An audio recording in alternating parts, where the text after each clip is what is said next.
Live tonight from the virtual Lucas Oil Raceway just outside of the Railroad City. We say good evening, sim racing fans, and welcome to week 4 of the Subaru iRacing Rallycross All-Star Invitational presented by Yokohama.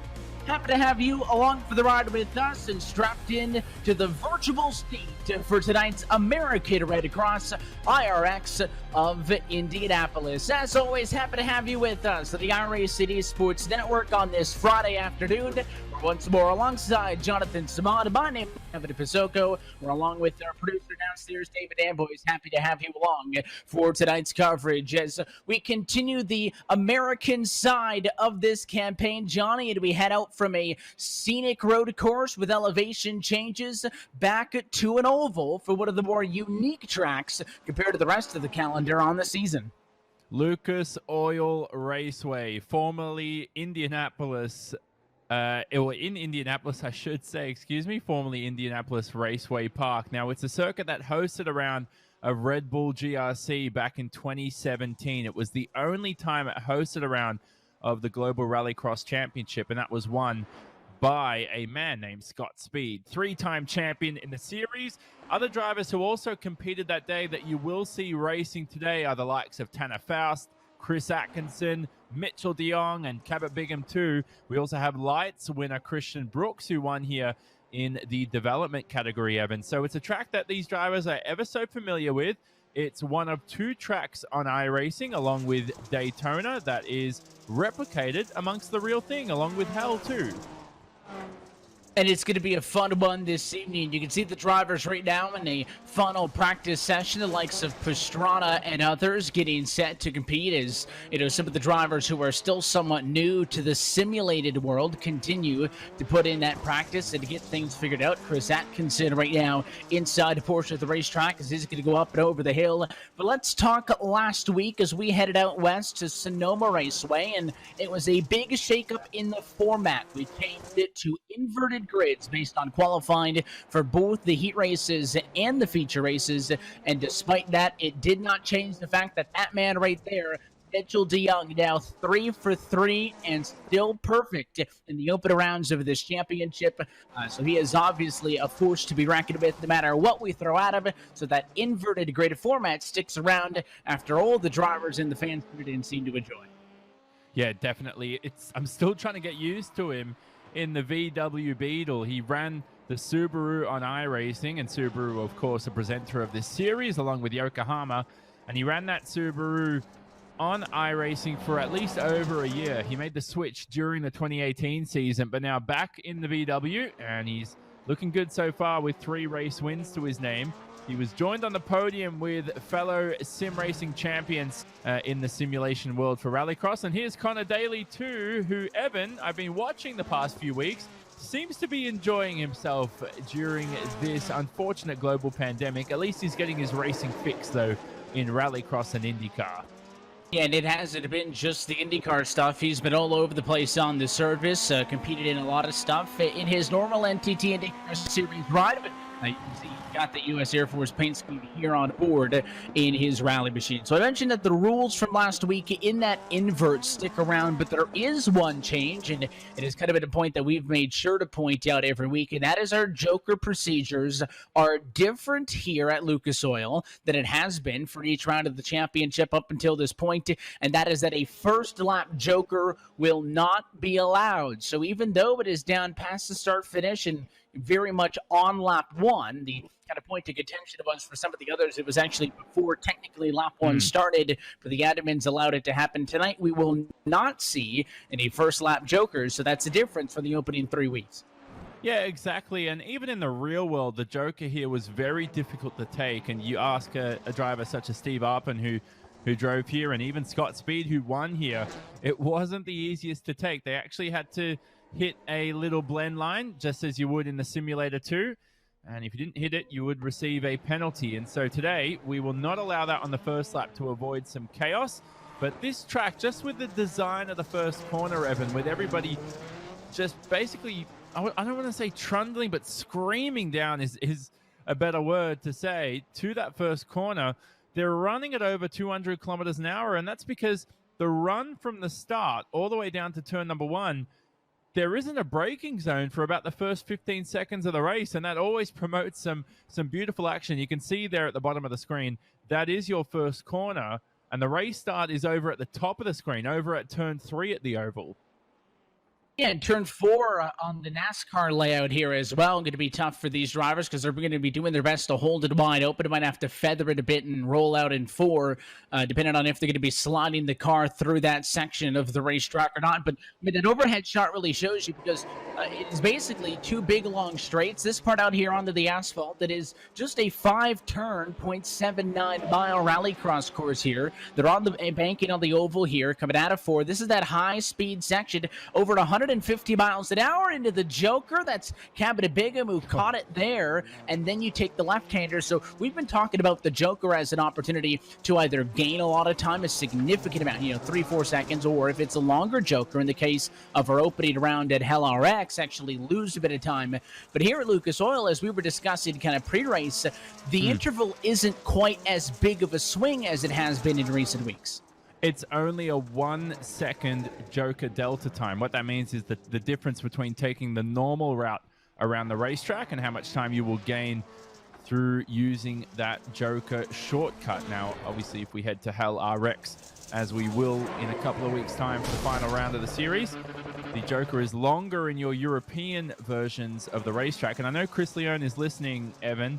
We need to somehow find a way for our iRacing developers to get Barcelona and Spa in as rallycross circuits to add, and that would be immense for the service. We've got a great selection of North American tracks, 1 great European track, and we're about to advance to our qualifying session. How cool would that be to have both Spa-Francorchamps and Barcelona on the service too for the rallycross world? Yeah, and of course, you mentioned getting that European flavor in with Norway for the first round of what was this championship, having been basically just the North American tracks up until that point.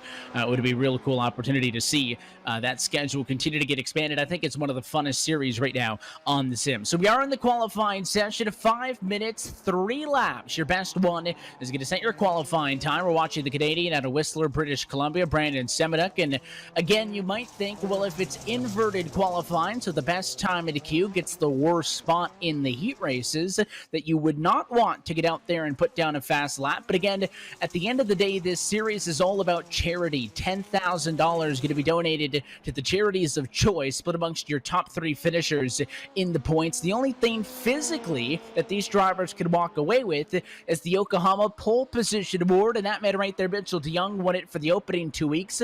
We actually saw Samuel Trogan take it last week, and that is about a $500 valued custom skateboard handcrafted in the U.S. by Bear Walker, who makes custom and limited edition boards. I know that Mitchell had been posting his when he got it on social media, and Sammy's got one coming overseas to him shortly, so that is that added incentive for these drivers to go out there and get something cool to put up on the wall in the man cave where the sim rig is. And Mitchell's almost a lock for that. He's got over a round's advantage heading into number 4 here for our championship. So for him to be able to donate a part of that $10,000 that will go to our top 3 is a brilliant opportunity for him, as we ride on board with a driver here who was unable to start this race as he made the feature back in 2017. He had a lot of technical issues with his car back then. He made the step up to that top division of rallycross. Now we follow Chris Atkinson from Bega, Australia, a place known for its delicious cheese. He finished 8th here a few years ago, Evan, and so it's a track that, as I said, a lot of these drivers have visited back in GRC back in the day in 2017. We didn't use it in GRC for that long, but it's a circuit that they'll be familiar with, and it's a circuit that iRacing have replicated quite well here at Lucas Oil. And you can see your live timing on the left-hand side as Mitchell DeYoung top Trogan for the top position, but then Trogan back with a 49.03, so he is the best right now. Chris Atkinson looking to improve on a 46.318 that he put down the last time through. That puts him kind of middle of the pack. As you can see, these drivers are going to get back out onto the asphalt of NASCAR 3 to 4. Interested, Kevin Swindell riding the wall to get around, whereas you watch the 55 machine actually try to use a bit of the apron to help that car rotate. So varying strategies, but I'm looking to see if Mitchell DeYoung now on track for lap number 2. Can he counter back with Trogan and try to take that number 1 position back? That lap time not counting. This is going to be his final time lap. Can the 24 go back to the top? Yep. Takes a reset on his tires, so he'll get 2 good quick laps in here. Clouts the curb through the middle sector as we ride on board with our 2018 sim racing champion in Rallycross. Now through the final couple of corners. This is where carnage ensued on the final lap in 2019 that promoted Otto Taskanen to his surprise victory in the season for Positive Sim Racing. And now here is De Jong right up close to the wall. If you clout the wall, that will delete your lap time. So he's got to be careful there as well on iRacing. Any contact with the wall will be it. And that's not enough at the moment, Evan. And that will be his qualifying session done. He will start no greater than second. It looks like a carbon copy from last week.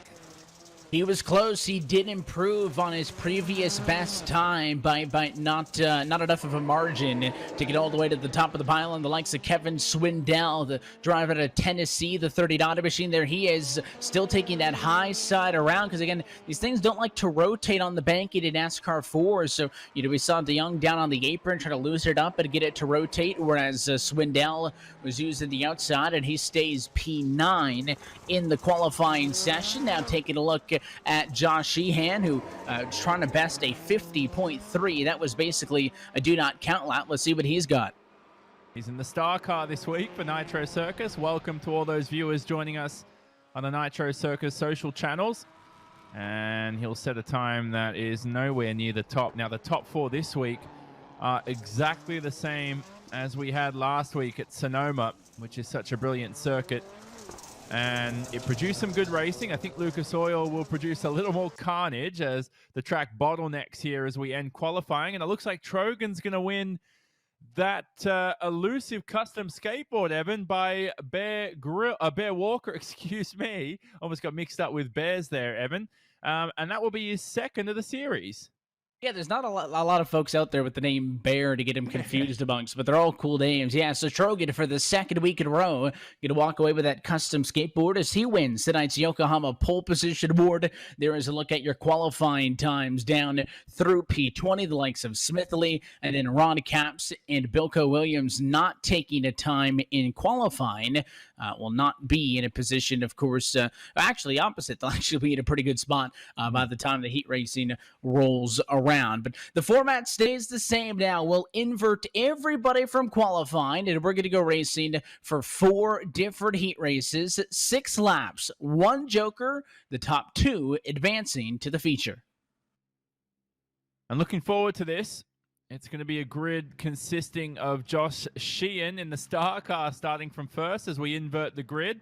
He'll be a beneficiary here at the start. Now, if you're on the inside, the difference here between what we were previously allowed was to take the Joker on the first lap. Normally, for you who do race Rallycross on iRacing, and you can't do that today. So look out for the drivers to head into turn 1. Mitchell DeYoung here, Evan, back in 2017, actually was on the outside in a 3-wide fight for that braking zone and had race-ending terminal damage to his suspension. And so we could see that occur here today.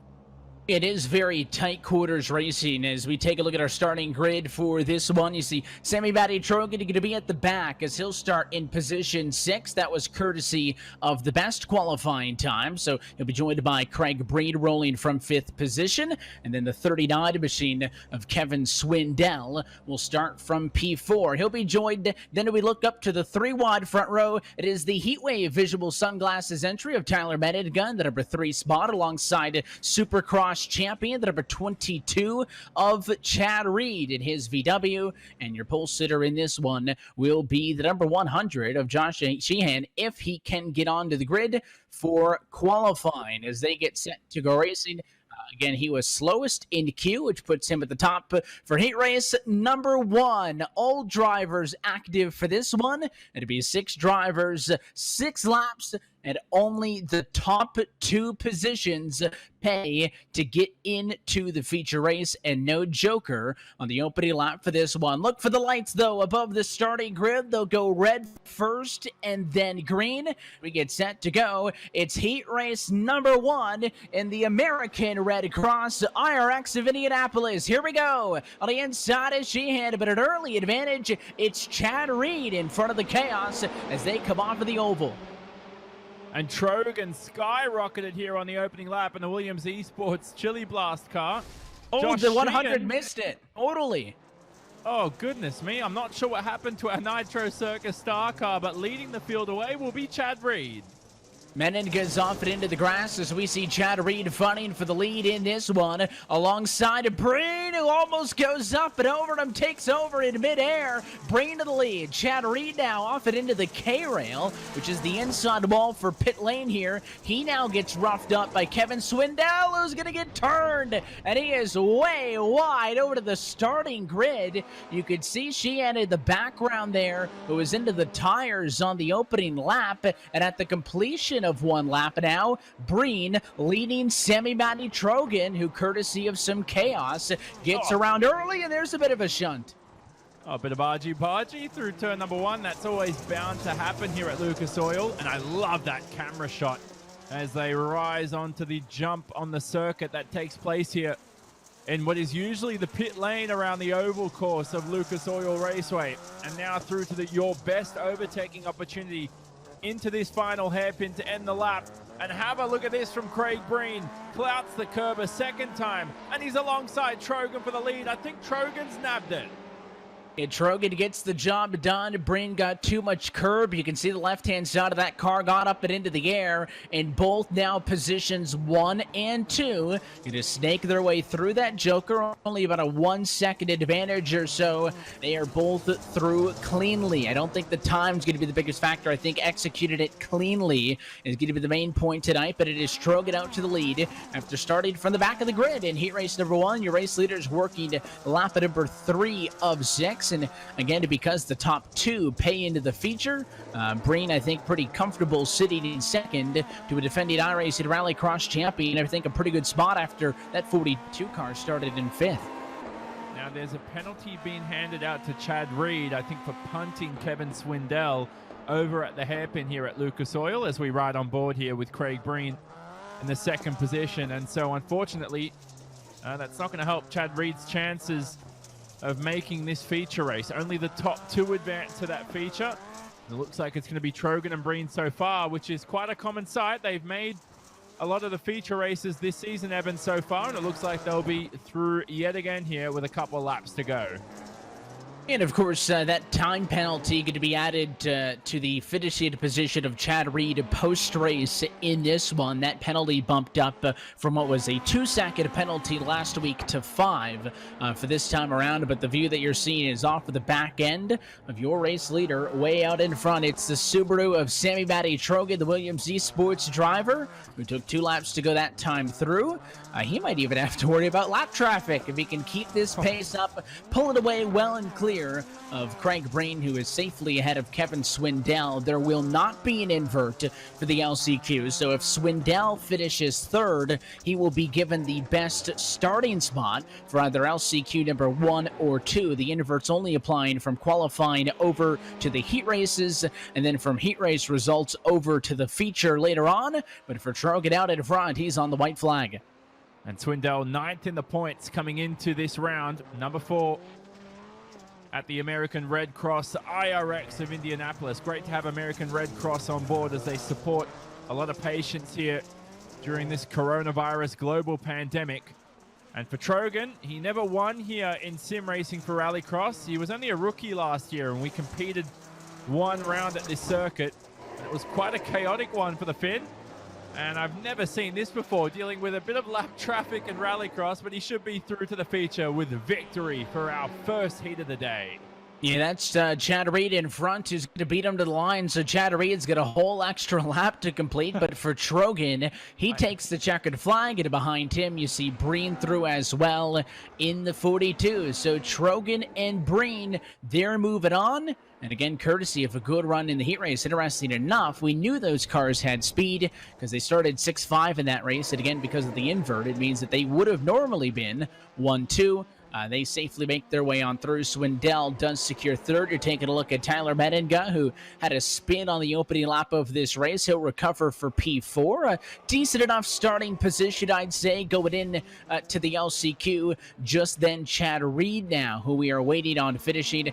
Josh Sheehan never recovered from that lap one incident off it into the tires by the Joker. He will DNF this one, as Reed does now officially cross the line 52 seconds back in P5.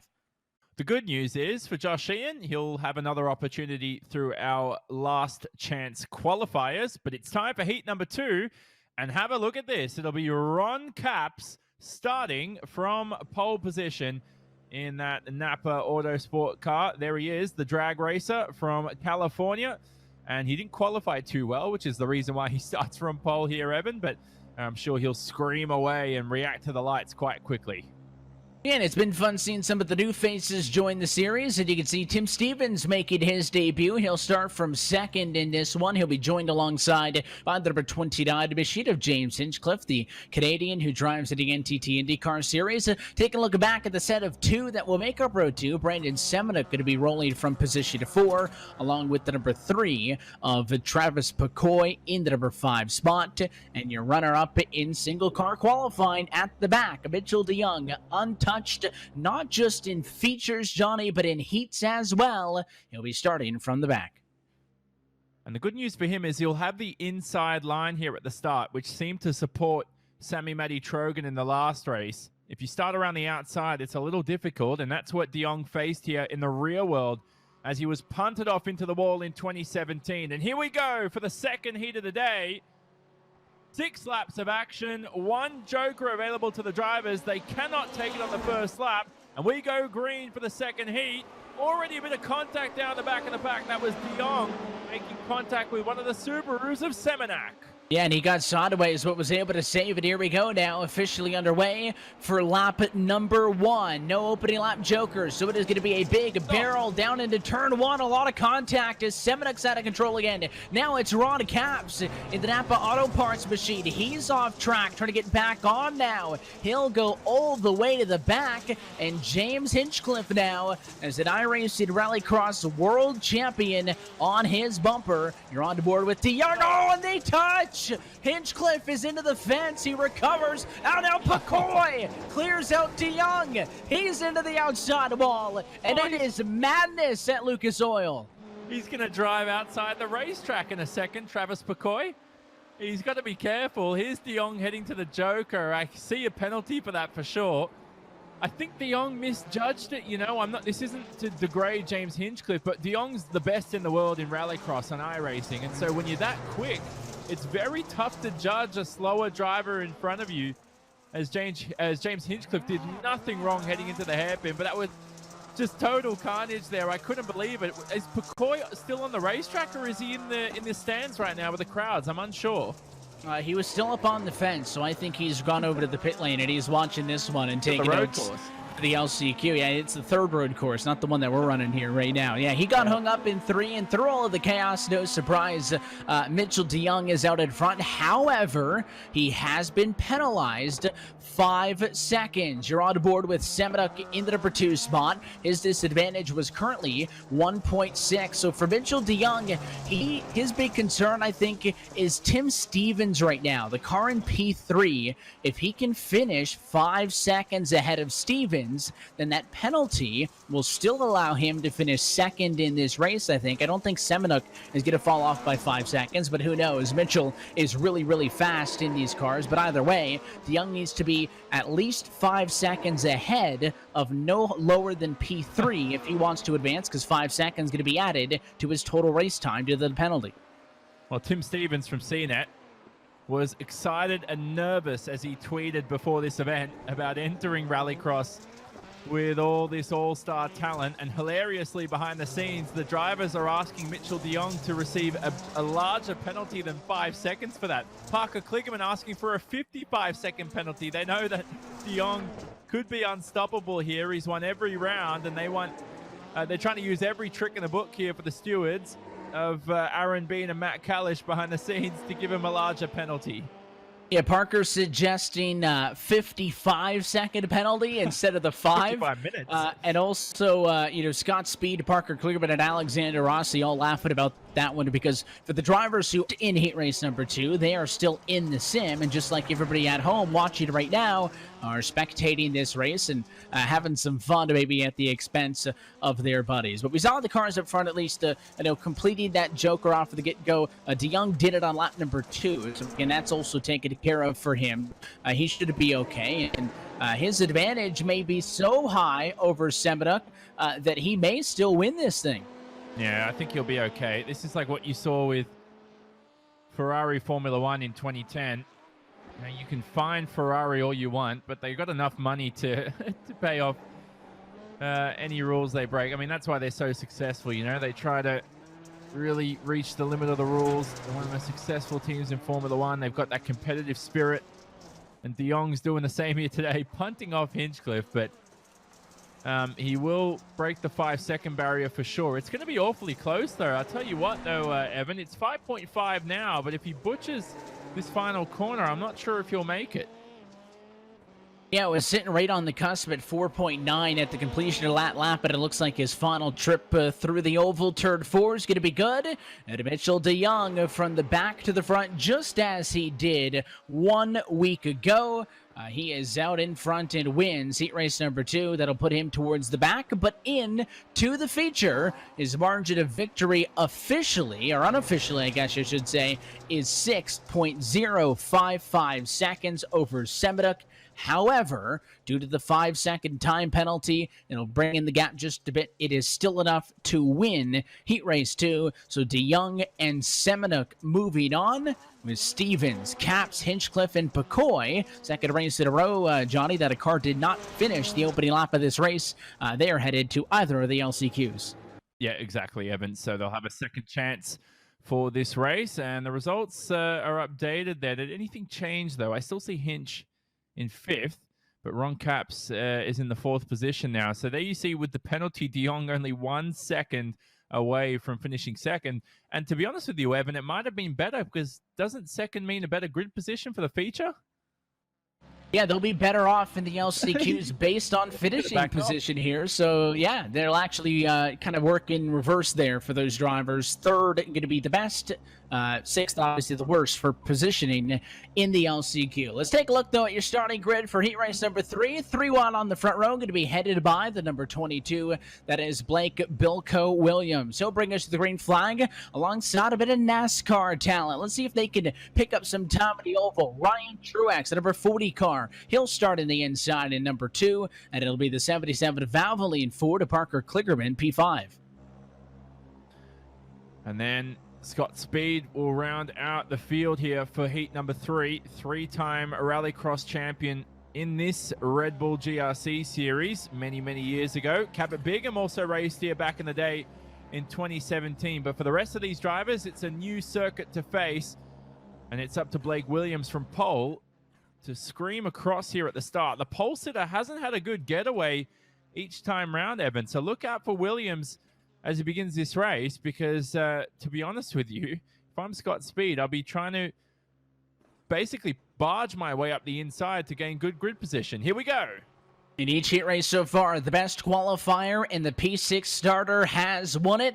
Tonight, that is Speed from the back, who won here in real life. Here we go, though, off and away. There's already contact. Speed, Rossi, they get together. It'll turn Truex around, who straightens it out, and they're going to be okay. And out in front, it's Parker Kligerman, high side around, the number 22 of Williams. So Kligerman to the race lead early on, more contact. Speed gets the 22. They're both going to be off track. This is the tough part for Scott Speed, starting from the back. He almost rolled that on his own, trying to get back onto the tarmac. But when you're much quicker than everybody else, you just have to take an extra bit of caution. He's got a lot of work to do now, Scott Speed. but he's got the pace to do it. Here we ride on board with Cabot, the big ham Bigham, as he heads towards the hairpin. Right behind Alexander Rossi here. This is a battle for the second position, the final transfer spot to our feature event.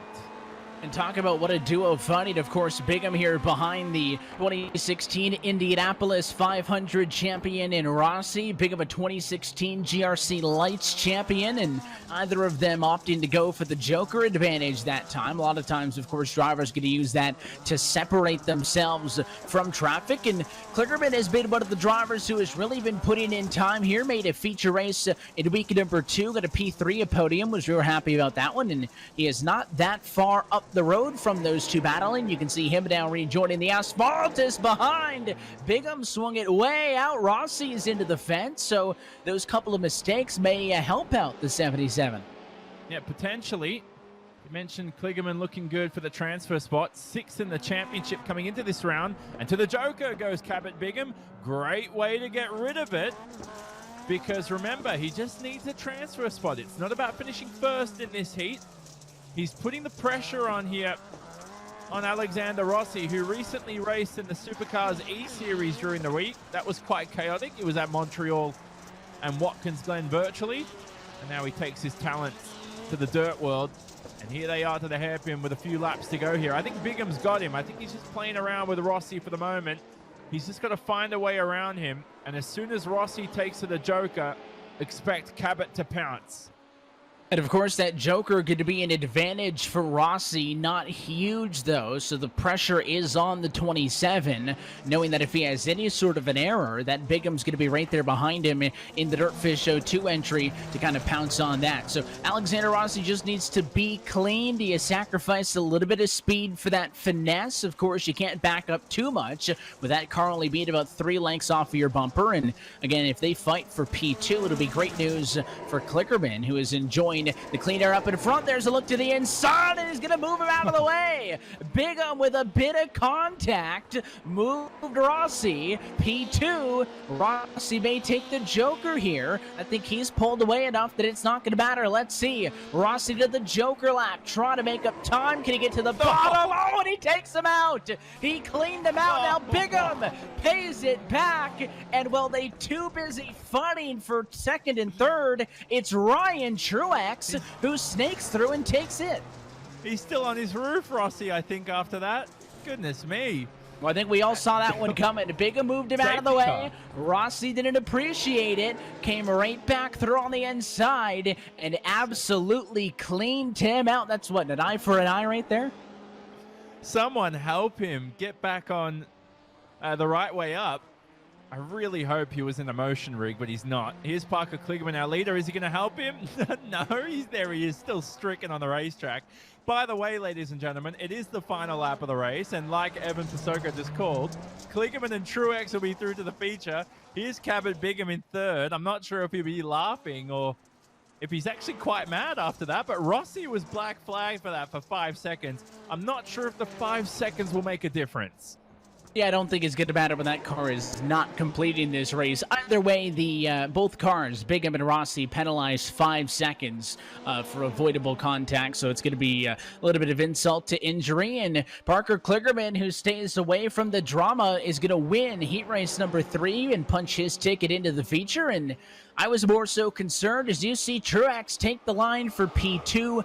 I thought at best that if those guys start scrapping Johnny, that it helps out Parker. I didn't think they'd totally clean each other out to the point where Ryan Truex, who was quiet in 4th at the time, could stroll through and steal it, but he did, and his 2 of the NASCAR talents on through from this heat race. Yeah, I thought the Jim Beaver Esports car of Cabot Bigham was going to go through, but unfortunately for him, he was taken out by Rossi. There's Scott Speed after his collision on the opening lap, coming home in 5th. He'll have a second chance, though, during our last chance qualifiers. And there are our final race results. We can confirm Kligerman and Truex will be through to the feature, but the rest of them below will head through to the consolation race, including Rossi, who may have vertigo after that spin. Evan, who was, man, goodness me. If he's released from the medical center, we should see him at the LCQs. And we'll see him later on this evening. And let's take a look at your starting grid for heat race number 4. And it'll be Garrett Smithley, who is representing tonight's charity partner in the American Red Cross. For this American Red Cross iRX of Indianapolis, he'll bring us to the green alongside Connor Daly, who we talked a bit about earlier, the NTT IndyCar Series driver. They will all be joined alongside Chris Atkinson, who's going to be on the outside of this three-wide front row, the 6-time podium finisher in the World Rallycross Championship. And then it is Travis Pastrana in the 199, the jack of all trades, if you will start fourth. He will be joined by P5, Connor Bartel, no sixth competitor in this heat race, so 5 is all you got. And that was the first time in a heat race that the car who started at the back did not win it. So let's see if we've got more chaos in store for heat race 4. Looking forward to this one.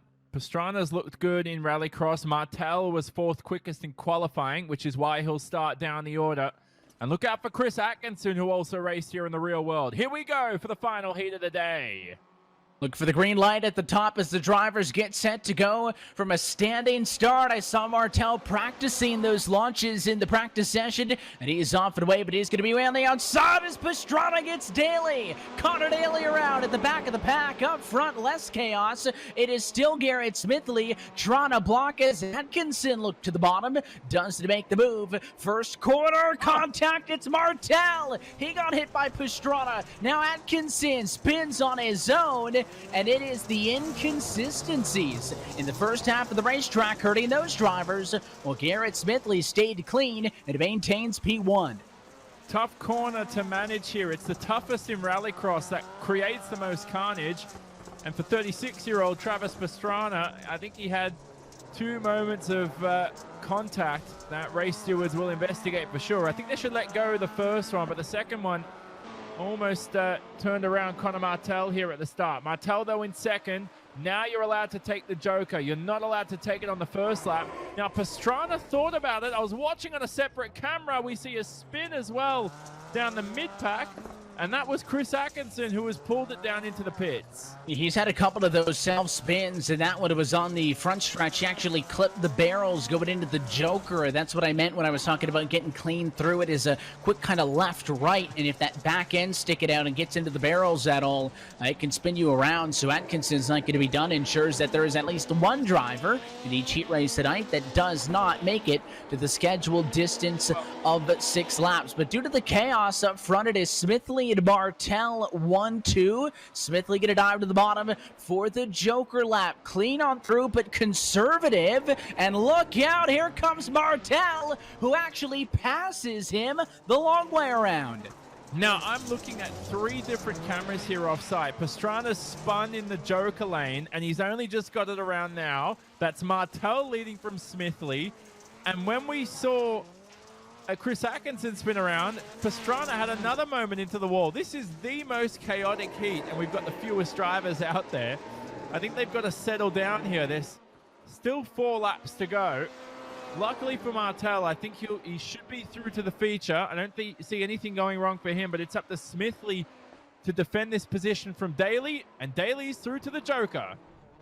The Daly gets the Joker. How close does he get to Smithley? He's going to spin it out. He can't get through clean. Connor Daly with that error, and it was different than the mistake we saw from Atkinson. Atkinson just got the tires. It was actually Daly who clipped the wall on the left-hand side, trying to get as good of an entry as he could. So Daly racks out of third. He'll now be fighting with Pastrana for the scraps at the back of the pack. As you can see, into the outside wall there was Connor Bartel from P1. I am so impressed, though, with the pass the 21 did for the lead in this heat race. I know it's not a big interval, but even in the slightest, the Joker is still the shortcut, and he actually used Smithley taking a Joker to pass Garrett, who was very conservative, making sure he didn't make a mistake. And listen, if it gets the job done, it means that even if you don't win it, you get P2, you get the transfer, and you're not wrecked by the cars behind. I don't see why not. I think good call by Smithley, but it took some gusto by Martel to throw it in there. I thought for sure we would have seen contact when they met each other. I sort of see what you're saying. I do see the seas parting for Martel at the same time too. It looks like Smithley will join him, as you said. For Connie Daly, Used to race back in GP2 and GP3 many, many years ago before moving into IndyCar. And he will remain in third. Goodness me, we had 5 cars in this heat, and 3 of them were turned the other way through the Joker as the final lap begins. And it looks like Pastrana there on screen will fight for just grid position heading towards our LCQs. And there's Pastrana clouting the wall for the final lap. But here we go. It's going to be Martel for victory, Evan. And a good victory for him as he heads through to the feature.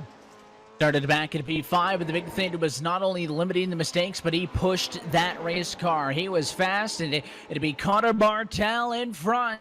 Wins with a slide across the line. Martel winner in heat race number 4. He'll punch his ticket on through, and there you saw Garrett Smithley also second position with the car who started up front, and he will as well find himself in the feature.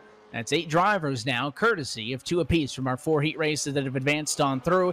Everybody else, including your non-transfers from this one, who are getting a bit of Formula Drift practice in down there in Turn 1 for the likes of Daly, Pastrana, and Atkinson, who do not advance. They will be split up amongst our 2 LCQs. So now the format modifies slightly. We do not invert from finish positions in the heats. P3, so the first spot not transferring, is the best place to be, and that'll put Kevin Swindell on the top spot. He'll be bringing us to the green flag for LCQ number 1. He'll be joined in the middle by the O2 machine of Cabot Bigham in his Subaru right down the middle. Third car on the way outside of this opening line, going to be the number 23 machine of Tyler Medidga, the professional monster truck driver, way up top.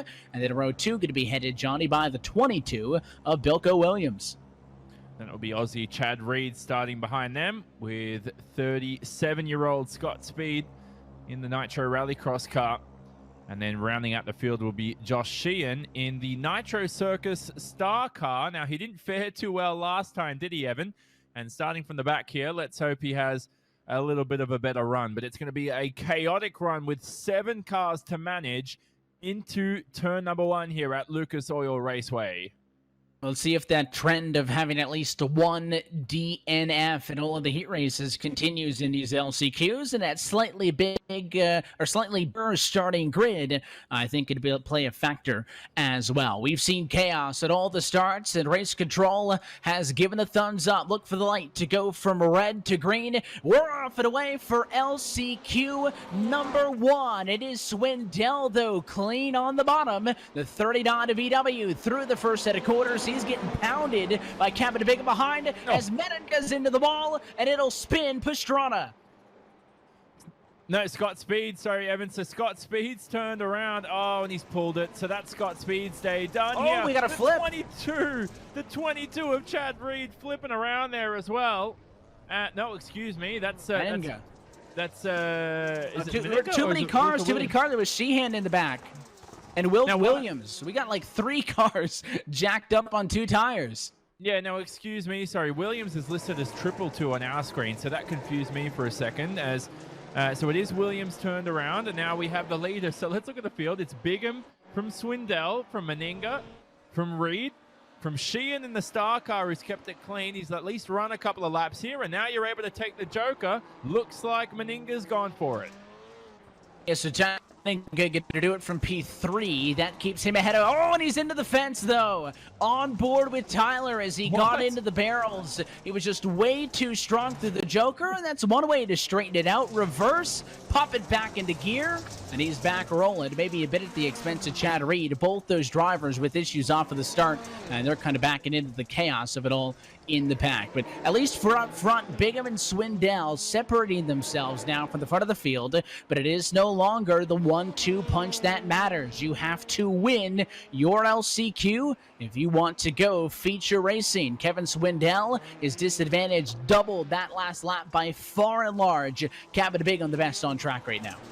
Cabot Bigham's a very good young dude, and we got to chat to him last year in the sim racing commentary booth. He joined us for a race at Phoenix, at one of the fantasy tracks there, of course, too. He was the 2016 GRC Lights champion, was Cabot Bigham, before moving up to Supercars in 2017, and he made the final here during the one and only event at Lucas Oil Raceway. Didn't fare too well, though, in the event. Only finished P9, which was basically last because Mitchell de Jong wasn't able to begin that race. But he's going to head through here in the LCQs, and we should remind the viewers that compared to the heats, it's the same laps, same joker. It's only one available to the drivers, but only one driver will advance, and it looks like it's going to be Bigham so far. Yeah, Swindell as well, getting a little bit close with some of the track limits through that middle portion. He is now slowing down to serve a time penalty. He's not just afraid of getting that car up and into the air, so he will roll that jump and sacrificing that time penalty is going to allow Chad Reed to close in. You're on the board with Reed right now in third position as he closes in and could give us an entertaining battle. The number 2 spot, the two-time Monster Energy AMA Supercross champion in 2004 and 2008 wants to make this one exciting. But again, at this point, you're just kind of fighting for what is left as there's the Joker for Swindell on the inside. It gives him a little bit of a tighter entry, though, and let's watch this battle for P2 play out. It's a nice shot here as we ride on board with Chad Reed. Flies over the jump, does Reed. It's a very simple jump here. It sets you up for this long radius right-hander. There is ahead of him Swindell butchering the long radius right-hander here. And what's happened to Reed? Did he miss a shift there? What's going on?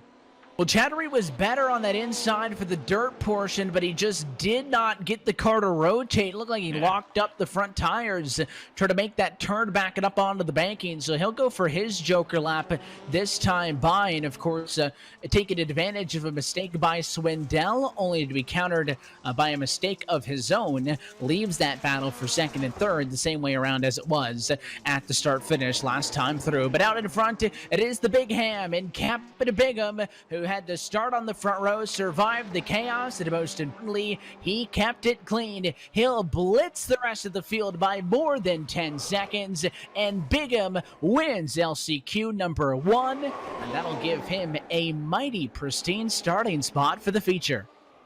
Good stuff from the 23-year-old, and we see Carney. Oh, goodness me. Was that, oh, that's the... Is that a Hinch there, I think? No, excuse me. Hinch isn't in this seat. That was Kevin Swindell, who was flipped and turned over around there in the 39. Oh, goodness me. What a finish, though. The star car makes it home of Josh Sheehan. Great to see him finishing in his first race, but we'll say goodbye to him so far. What a feature, though. We'll look at the results as we head over to our second LCQ, but it's Bigham who will advance to the feature. We say goodbye to everybody else on screen. Scott Speed not making the feature, though, Evan. That's critical for the championship because Scott Speed came into this round second in the championship behind Mitchell de Jong, and he's now going to take a huge turn for the worst because that feature race pays the most points. And he had made the feature race as well in all 3 weeks of this championship up until this point. So it's going to be a big hit in the points for Scott Speed. Let's take a look, though, at your starting grid for LCQ2. And it'll be a 3-wide back row with Alexander Rossi starting on the very outside line in the number 27. He'll be starting P8 with Travis McCoy in the middle in that number 3 car starting 7th. And then to the inside, you'll find the 55 of Chris Atkinson in P6. It'll be a 2-wide middle lane, P5. There's the 29 machine, James Hinchcliffe, who was running good at his heat race, but did not advance through, and he'll have some work to do from there alongside the 199 of Travis Pastrana, hoping that his Subaru Motorsports USA entry fares better than we thought at a Scott Speed in that prior one. And then in the front row, it is the NHRA drag racing champion, Ron Capps, who starts in third alongside the USAF entry. That is NTT IndyCar Series champion,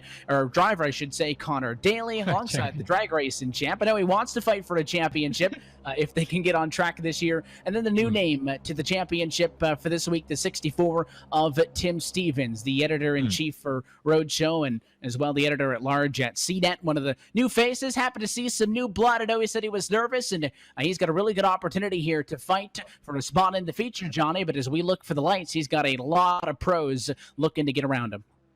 He did impress, though, in the heats, did Tim Stevens. He was excited and nervous, as he said, but He'll have to be confident heading into turn number 1 here for our final consolation race of the day. He screams off the line and he'll lead the field away along with Ron Capps. Capps, though, turned around by James Hinchcliffe.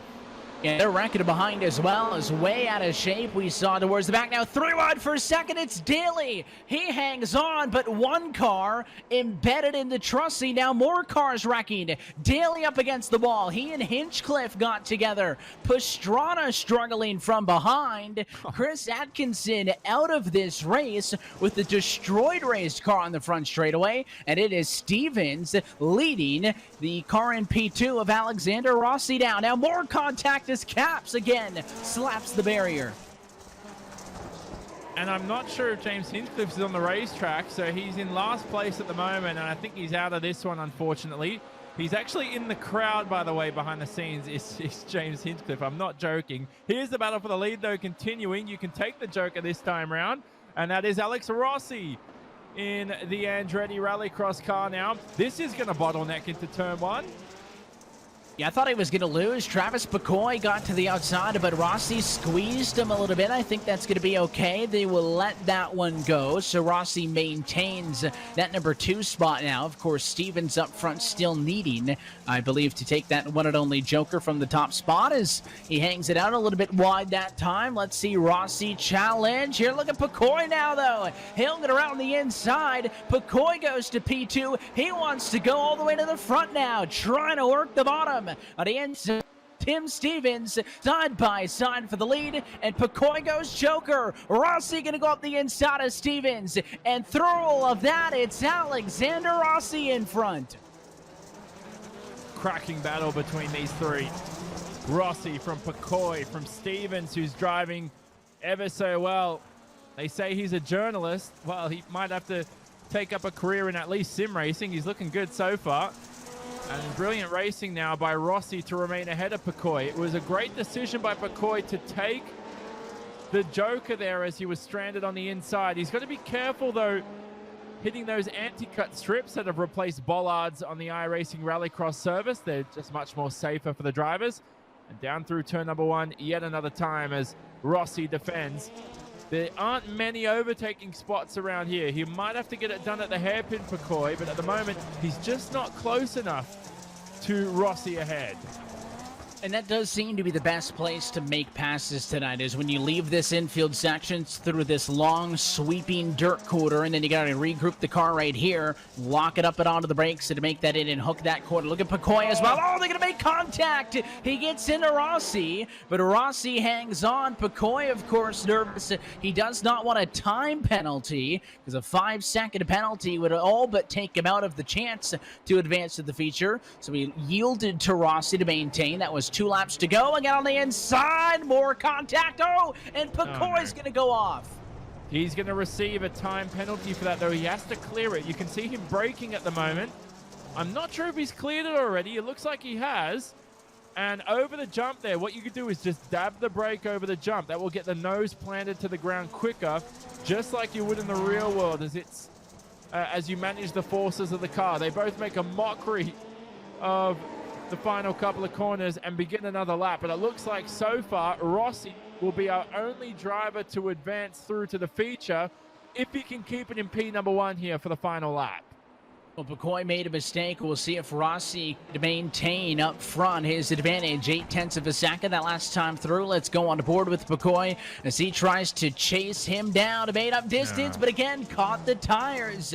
Just wanted a little bit too much, and that mistake going to be the difference as Alexander Rossi, the driver who's not only an Indianapolis 500 champion, also has won 6 other NTT IndyCar Series races, but of course as well made 5 starts in Formula 1, and he'll be starting now in the Subaru iRX feature from Lucas Oil because the checkers are out, and it's Rossi from the very back of the grid, winning LCQ number 2, and he holds off Travis McCoy, who the mistakes take out of this one.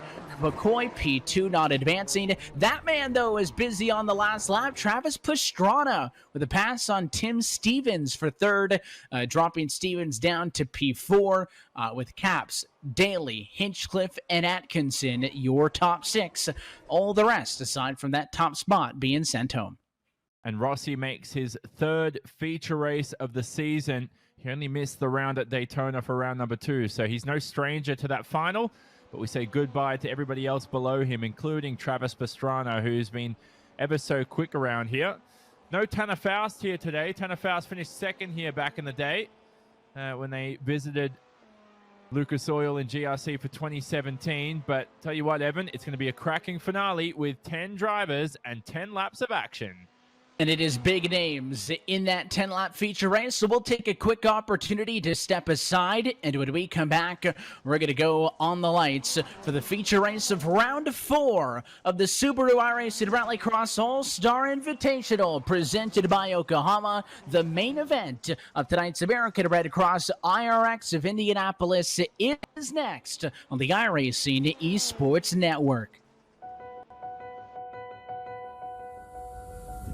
As we work to get through these times together, you may not be thinking about blood donation, but blood is needed to save the lives of people who are sick with a range of illnesses. It's easy and safe to give. If you are in good health, please donate. We need heroes now. Visit redcrossblood.org to schedule an appointment.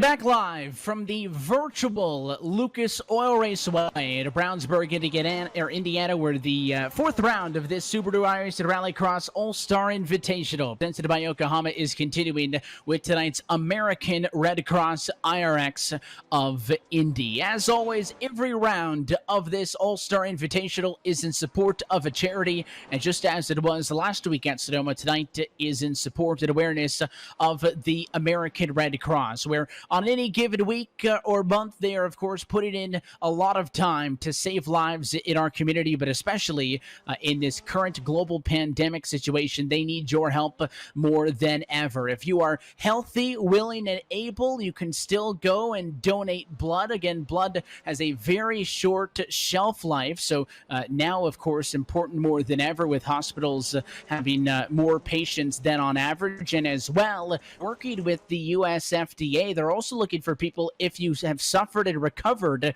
from COVID-19, to sign up and donate plasma. That can help people so much, as well with their serious or immediate life-threatening infections. So there's a lot of different ways that you could get involved in the American Red Cross, Johnny, there to help along the way. Yeah, exactly. You can visit redcrossblood.org for more information on that too, and help and support American Red Cross, who definitely needs the support and definitely deserve the support for all their hard work over not just this global pandemic, but over the course of the past few years and its history and the future too. So definitely something that is critical towards saving lives throughout the world and throughout the US too. But for now, we head towards a feature race of action, and it's going to include 10 drivers. We switch to 10 laps of action for the feature, but it's still one joker. And I really like this interesting strategy that we brought in for the series, Evan, where last round you're able to take the joker on the first lap at Sonoma when normally you're not. And this round it's vice versa. You're normally allowed to take the joker here on the first lap, but we've said no to that. And it's actually improved the carnage on lap 1 in a sense. If people think, oh, there's been a lot of accidents, let me tell you, it could be much worse if that joker was allowed on the first lap. Yeah, I heard they wrecked a lot of race cars over the week in the practice events as well, but you're exactly right. And if, the name Alexander Rossi sounds familiar, you'd be thinking, well, hey, he just got in on the last chance qualifier. There's him out on track now for the final warm-up session. You would think that means a bad starting spot for the grid. But again, because of an invert for the heats and an invert for the feature, Rossi, the driver for Andretti Autosport, is actually going to be on the top spot for this feature race. And we talked a bunch about some of these drivers. Johnny always looking for different stats. We've talked about the Indy success, but how about, speaking of this dirt racing, he competed in the Baja 1000 2 years ago in 2018, so no stranger to dirt, but of course getting acclimated with it on the sim has been one of the drivers that has really, really impressed me through all of this, being a non-sim racer headed into all of this madness, and he's been real well. He'll be starting up top for this one, but alongside some stiff competition in Cabot Bigham. Rossi borrowed his sim setup that he's using now from a friend. He's brand new to the scene. Cabot Bigham, though, is no stranger to sim racing. He's actually pretty quick, though, for a real-world driver to jump in the scene. Not as quick as his real-life rival of Mitchell de Jong, who will start down the order. But for Cabot Bigham here in P number 2, he deserves that spot after holding it and receiving it through the consolation races. He'll start from second. It's an inverted format, so your winners from the heats will start towards the back. And the third driver that's going to be on that third, the three-wide front lane, I should say, going to be Garrett Smithley. He'll be right up against the fence. We've seen him a couple of times tonight in the American Red Cross entry. There he is on the pit lane as the session down going to be advanced to race. The part-time driver in the NASCAR Cup Series, the 28-year-old American, will be starting in third position. So that's how they'll start first, second, and third. But as we get set to go to the grid, let's take it in reverse order, and this is where you'll find the drivers that were fastest earlier on this evening. So Semi-Matty Trogan in the number 1 machine, now a 2-time winner of the Yokohama Pole Award last week in Sonoma, here tonight at Indianapolis. He'll be actually at the very back. That's what he gets for being fast, qualifying up front and winning Heat Race 1, as he's going to be starting in position 10 alongside the other of our Rallycross champions on the service in Mitchell de Jong, who's going to be right there in P9. And Mitchell de Jong won here only once in the sim racing world, back in 2018 for round 2, the second ever round of the championship. It was Josh Fox and Otto Taskinen who won the succeeding 2 rounds after that. But Parker Kligerman will start ahead of them in the 8th position. On the podium was Parker Kligerman at our Daytona event for round number 2. Look out for Connor Martell, who's ever quick as well, starting from the 7th position, and Craig Breen in 6th, who also made the feature at Daytona, and he's in that number 42 VRA racing car. The rest of the grid will be rounded out by Brandon Semenak from Whistler, British Columbia, home of the Whistler Sliding Center too, which hosted many events during the Vancouver Olympics for 2010. That's the Winter Olympics. And then Ryan Truex starting from 4th, Evan, and then we've got a mad scrambling top 3 up ahead of him. Yeah, we talked about Rossi, Bigham, and Smithley. They're going to be 3 wide on that front row, but it is kind of the hornet's nest for Ryan Truex, the 2-time ARCA Menard Series East champion, who is going to be 4th in this one.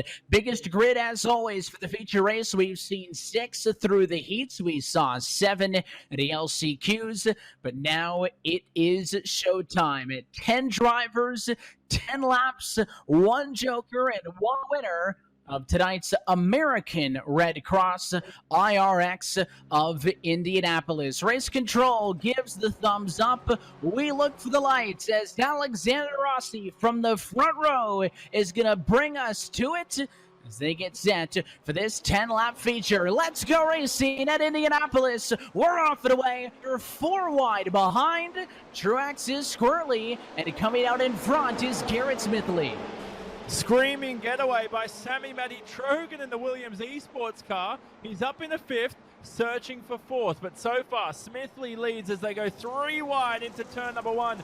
Bigham's turned around, 1 car on its roof as well. That Semenak up and over 3 wide through that corner just was not going to work.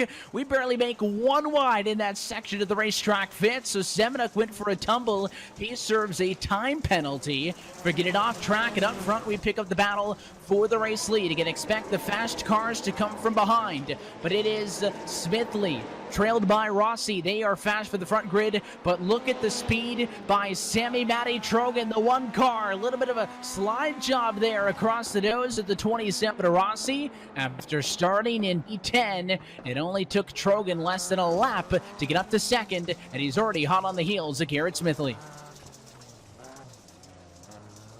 Trogan for the lead here on Smithley. I think he's got it. We pan out to the wide shot, and yes, he has. He's got a car length on him now, does Sammy Matty Trogan. Now, he's yet to take the Joker lap this time round with 9 to go, and I'm not sure if he'll take it this time round. It will be a poor strategy if he does so. Did we have 3 wide through the hairpin in the background, perhaps? They were certainly trying, and the big name that I want to pick up now is, of course, Mitchell DeYoung, who started this one in 9th, so actually a better starting spot than what we saw at a Trogan. He'll rocket down to the Joker lane this time. His number 24. He's back in P6, and you know, of course, last week we talked about Trogan being the first driver to steal that pole position. Award away as Rossi's off track now. Kligerman, Breen, they all get together as DeYoung comes hot on the scene. But Trogan was able to steal that P1 award away from DeYoung, but wasn't able to go for the feature race win. DeYoung went 3 for 3. He's been perfect tonight. The poor start for DeYoung here now. Trying to work at the inside of Kligerman, but Parker not giving him any room means that he's over 3 seconds away from Trogan in the race lead. I'm not sure that's a surmountable advantage. And sorry, Evan, Rossi's still wrecking. He was forced from the jump onto the front straight. So I'm not sure what's going on. That car's done and dusted, though, for Rossi. There he is on screen. He was, I think it was Brandon Semenak, or they were still wrecking for at least 45 seconds there, and it was hilarious. And Rossi was forced from the jump over to the front stretch. Here's a pass for second as DeYoung passes Parker Kligerman. And that's going to be Garrett Smithley behind 2, trying to follow. Smithley's made a mockery, by the way, of the hairpin. He's not even in shot at the moment, as now they trundle through turn number 1 yet another time. But our 2 sim racers filed towards the top of the pack. I think Trogan could be on track here for the first victory. I don't think he'll be touched for the rest of this event. Well, the big challenge for DeYoung here, of course, was getting through that traffic, and because they all got together, he's able to clear it now, so it is clean track between race leader Trogan and P2 runner Mitchell DeYoung. That advantage right now at about 4.2 seconds. DeYoung may have to, actually may benefit from the fact that Trogan may be dealing with lap traffic. We saw that a little bit in the heat races where your lead cars came up with some of the drivers who were involved in incidents, and I think Rossi and Semenak fall in that category, although it looks like that Rossi is done along with Bigham, those cars retiring. They're not going to finish this feature race. So you have to look at lap times. The best lap of the race has been put down by Trogan thus far. Let's see if DeYoung can kind of put the pedal to the metal per se, but past halfway home, I don't see this advantage falling apart. He matched Trogan on lap times last time round, did Mitchell DeYoung, the American. And I don't think, it's going to be enough for him. And like I've repeated many times in this broadcast, he has raced around here in the real world, so he's no stranger to Lucas Oil Raceway. Trogan hasn't, though. Trogan's competed in iRX 2 in the FIA World Rallycross Championship. Haven't seen many of the Europeans out racing today. I was expecting a few more. Trogan's out there racing for sure, the Finn. He's here rushing his way through the middle sector. That's a brilliant shot as we watch Trogan even over the jump too. Nice stuff to see the Williams Esports driver out and away in P number 1. But Kligerman on the podium again, Evan, you have to say, not a surprise. No, Parker's been so good. We've seen him get a podium already, and of course looking to improve on that. May walk away with another one here. And you talk about the championship picture, obviously. Scott Speed drops out of this one. Parker came in 6th in the points, trailing the likes of Martel and Trogan. But he is outrunning some of the drivers up the road from him, not counting that number 1 who you see now leading this race. I think Parker Kligerman has a legit shot at finishing top 3 in this championship. He could be kind of the best of the rest, if you would, with Scott Speed missing out on this, because I think in either form, we expect Trogan and DeYoung to be two of those top three in however order, likely DeYoung at the top of the podium when it's all said and done. But that battle for third in the points going to be real exciting. Of course, the champion going to get $5,000 donated on their behalf to a charity of their choice, $3,000 to second, $2,000 to third, and Parker Kligerman trying to wrap up this P3. Your race leaders at 2 to go.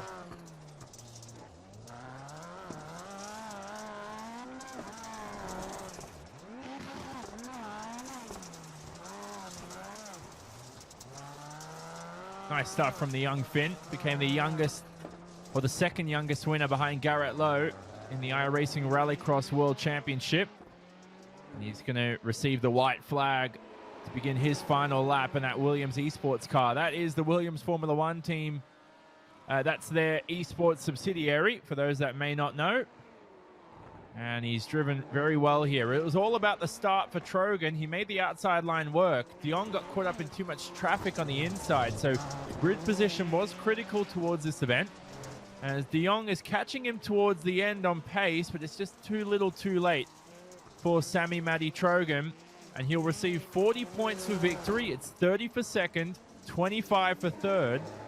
And he's on his way towards climbing to second in our championship standings. It's been a successful couple of weeks on the iRacing service for Williams Esports, and there is more hardware on the way. Checkered flag as Trogan wins at Lucas Oil Raceway, capturing the win in the American Red Cross iRX of Indianapolis. And the main storyline there is he is the first driver to unseat Mitchell DeYoung. Perfect no more, as DeYoung second fiddle tonight to the number one. DeYoung finishing second, and Parker Kligerman in third. He's doing burnouts down in turn one on the oval. He's having a grand old time. He's having fun with another podium in this Subaru iRX All-Star Invitational presented by Yokohama. He's doing burnouts in reverse. Someone's blown an engine, by the way. I just heard that in the background as they're all clouding each other here. This is always bound to happen after the event. Blow off some steam. Blow off some steam. Don't have to pay for it, which is great.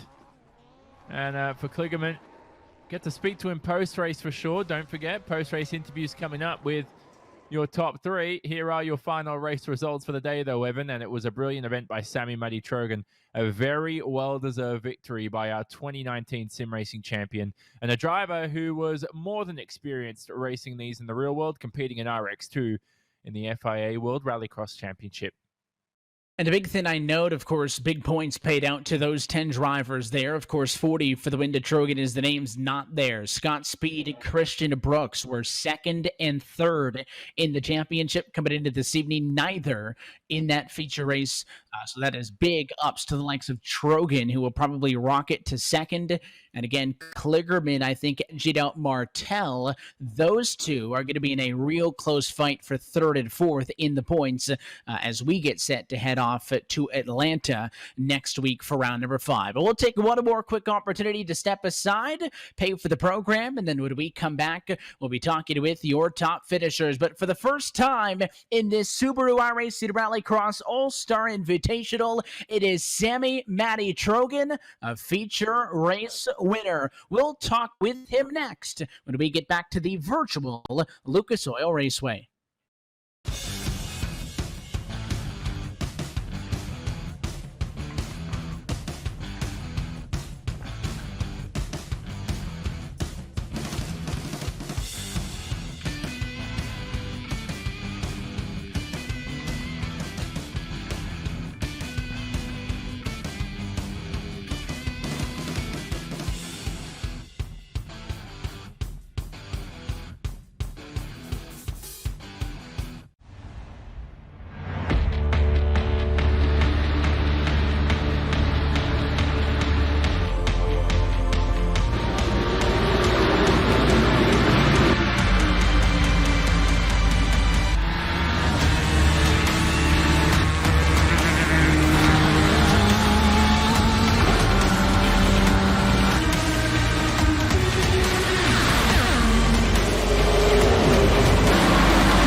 And back live from the virtual Lucas Oil Raceway as the iRacing Sports Network's coverage of the Subaru iRacing Rallycross All-Star Invitational presented by Yokohama continued tonight with round number 4 and the American Red Cross iRX of Indianapolis. Happy to have you along for the coverage. We're alongside myself, Evan Pasoko, joined by Jonathan Saban. Downstairs, our producer, David Danboy, is bringing us to you. And we are now standing by with feature race winner, Sammy Trogan. Congratulations, Sammy, on the win. I know that you really wanted to get one here from Mitchell, had a lot of speed, now a back-to-back pole winner, but I'm sure it's going to feel good to get it done in the feature.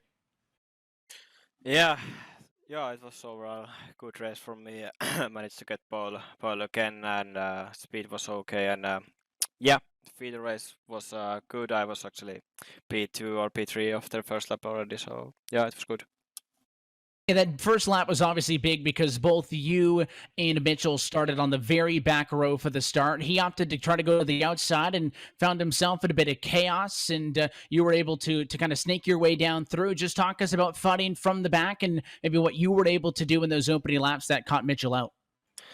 Yeah, I was thinking that it's better to go outside and go around everyone where everyone is inside and crashing and everything. So yeah, I managed to get a clean and was good. This track, of course, very different than what we've seen in the likes of, even the other oval tracks in Daytona. Obviously way different than Sonoma last week where you had some speed. What was it about this track here at Lucas Oil Raceway that benefited your style? I don't know. Subaru is really good on gravel, so maybe that helped a bit. And yeah, I was also good here in the World Championship Series. So yeah, this track is sweet for me. So it was good. And it pays off as the feature race winner. We still have 2 more rounds of this championship to go, and I know you would love to add 2 more checkered flags in it. So we return next Friday for round number 5 as we head to the long course at the virtual Atlanta Motor Speedway. What are your thoughts on that one as you get set to get some prep in? Yeah, I like the track also. Daytona Long is one of my favorite track. It's quite a technical track also, and yeah, try to get again clean race and good points. So yeah, let's see what happens. It'll be a big bump for you in the championship as well. Samuel, I'll let you get out of here. Before we do, anybody you want to say hi to? Yeah, just hi to my team Williams, and they are watching at the moment, so hi to them. Well, hey, congratulations on the win. Thanks for chatting. The race winner tonight in the feature from Lucas Oil. Continuing on down, Johnny, into an unfamiliar position for the 24 car. You're with our runner-up this evening, Mitchell DeYoung. Yeah, Mitchell, the first time this season you finished off top spot on the podium. But hey, good race for you nevertheless. And I think it all came down to your starting position at the start because Sammy Maddy had the outside and the seas parted for him, but you were clogged up on the inside with nowhere to go. Honestly, I'm really happy with the result. It's a difficult one starting from the back. Say even if you're on pole here, trying to retain the lead off of the banked NASCAR corner, it's very difficult just because it's the inside. You don't have that good of a run. So, just tried to make the best of it, tried to keep it clean. Honestly, there's some really good racing, at least around me, that I saw. Everyone is braking at the right time, like giving enough room, and everyone did a great job with that. So just tried to pick our way through the field cleanly, be smart about it, not to pick up any damage, and managed to do that. Unfortunately, when we came out, we were like 5 seconds behind Sammy, but that's how it goes. I think we had some good speed at the end, and I'm pretty happy with the result. Good points, and yeah, good one. Yeah, and at the end of the day, for the championship, you're probably going to remain untouched heading to Atlanta next round, where you could seal the thing up. And it's going to mean $5,000 to a charity of your choice, which is what this is all about at the end of the day. Absolutely. No, it's so cool to do this for a good cause. I mean, we're all ultra competitive doing this. We all want to beat each other and win, but at the end of the day, it's for fun, doing this for charity, and it's a cool thing just to be a part of it. So grateful to be here. And I'll tell you what, it's great that you actually were able to drive in the feature race this time, because back in 2017 here, you couldn't even get the car off. I don't even think you made the grid. You just joined the commentators in the booth for the race. Yeah, that's a good point, honestly. It's nice to get some more seat time on the track, even though it's on the sim. No complaints. Yeah, it's nice to do some more laps here. So there you go. All right, we'll leave you alone, Mitchell, for this week. But there is your VRS Commander Sim Sport driver, Evan, who talked about the 12 degrees of banking here around Lucas Oil Raceway. And another driver who's faced that over the course of his career is Parker Kligerman. You're stood alongside him. We saw a lot of the NASCAR guys do real well tonight, and it'll be a second podium in this iRX All-Star Invitational for Parker Kligerman, who is third tonight from Lucas Oil. Parker, congratulations. And I know that last week's feature, although you did make it that far, did not quite go as you planned, but 3 features in a row, 2 of them podiums, you're going to be feeling pretty good. Oh, yeah. Last week was cool. I wasn't feeling as confident there at Sonoma, but and then I got wrecked in the first lap. So that didn't quite go to plan, but obviously this and Daytona have done well. I think finishing third was basically best in class of the humans, the non-wizards. So I'm feeling really pumped up about that. Team or NASCAR was represented well with Truex and Smithley in the feature. So overall, a good showing for us, but we got to figure something out to be able to catch the 2 wizards at the front, because they've got about a second on us. So I don't know if we're ever going to find victory lane.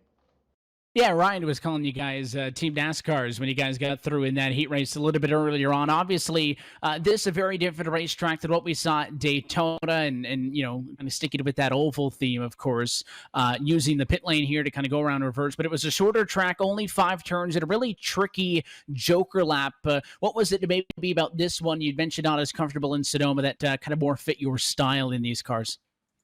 I don't know. I think maybe just the close quarters is a little better for us stock car racers. Maybe we're more at home on the oval there portion, but I think it's just a little bit of, for whatever reason, certain tracks have a little bit more pavement. We're a little better at, in terms of the dirt getting pushed aside where there's more grip. We're probably better at that. So the rallycross guys have a pretty big advantage when it's really slick and dirty, and we're just not up to speed on that maybe. But I thought it was this is a fun place, and I'm looking forward to the next race. And this has just been such a cool series to be a part of. So thanks to iRacing, Subaru, everyone who's made Yokohama, who's made this possible, Valvoline on our car. It's just a lot of fun to come out here and do this. All these great drivers, and we joke about those wizards at the front, but there's a lot of talent in this series, and it's been really cool to see the different disciplines of drivers, get in here and basically find their feet a little bit and get better and better. And it's just been a lot of fun to be a part of.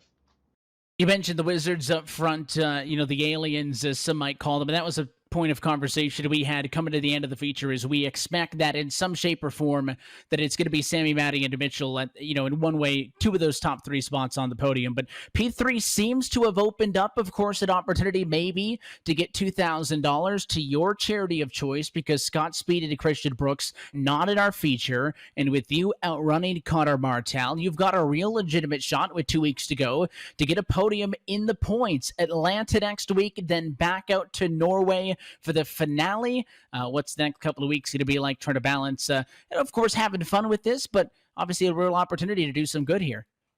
Wow, I actually didn't even know that. So I didn't know. Happy to be the bearer of good news. Yeah, that just really ratchets up the pressure, is what it is. It's been pretty low pressure doing this, not a lot of high expectations, but now I guess I've sort of set the tone that I can finish third. So we've got to bring that into Atlanta and then back to hell again. But that'd be amazing. I love that everyone put on this series for a great cause.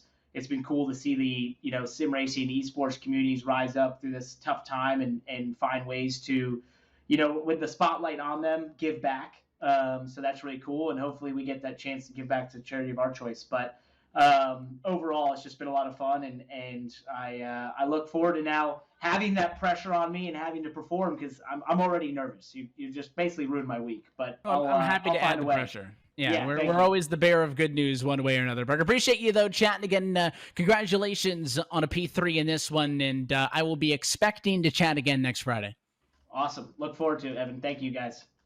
The third place finisher tonight in the feature race from Lucas Oil Raceway. And a big thanks to all our podium finishers from this American Red Cross iRX of Indianapolis for chatting with us and just kind of previewing those next couple of weeks. Of course, Johnny out to Atlanta on the 8th and back to Lonkenbanen. Is that close enough on the 5th? That actually works out well, sticking with that NASCAR theme, because NASCAR on track action going to be returning just a few days later. So I think this all has done a very good job. Parker mentioned it there, and I'll totally agree that the coolest thing of this is not only getting the pros in real life onto the sim, but is to have fun and to do it for a good cause. And we're not done yet. We're on the downhill side of all of this, folks, and certainly hope that we've been able to bring you some enjoyment on your Fridays with the lack of on-track action. But tonight was a real barn burner, as we'd say. Yeah, that's a good way to put it, to be honest with you. And Atlanta is one of the best circuits on the iRacing service. It promotes great racing. It's an awesome layout. It's got the donk slide, D-O-N-K as it's spelt, slide, which is a double apex right-hander. It's a cambered double apex right-hander that the drivers have a good amount of fun with. The Joker Delta is around 8 to 12 seconds, so look out for that come Atlanta next week. And then back to hell for the final round. Who knew hell could look so much like heaven, Evan? And I said that before, but I'm going to say it again. And we hope to have another thrilling event there for our final round of the situation. And also, as Chris Leone has discussed with us behind the scenes, there could be further events added depending on how this global pandemic, whether it improves or declines. We'll see how it goes over the next few weeks. So this is certainly something that's not just going to end on the 15th of May, which could continue for future events for sure. So watch this space. Yeah, we certainly hope that for these next few rounds that everybody sticks with us. And again, the biggest thing is that you had fun tuning in. Hopefully these drivers put on a show for you and enjoyed our coverage here on the iRacing Sports Network. But until next time out, that is going to do it here for us tonight from Lucas Oil. On behalf of the entire team at iRacing and Chris Leone for the lead on this, and as well the team over at Court for administering this. A shout out to Aaron B, to Matt Kalish as well on the admin side, and of course for our producer David Danboys. For myself, Evan Pasoko, as well as Jonathan Sabat, I want to thank you for tuning in and to congratulate Sammy Matty Trogan, a first-time winner tonight at Indianapolis. We'll catch you next Friday, May the 8th, as we go to the virtual Atlanta Motor Speedway. That race and every race of the Subaru iRacing Rallycross All-Star Invitational presented by Yokohama, going to be found right here exclusively on the iRacing Sports Network. Until next time, we'll catch you from Brownsburg.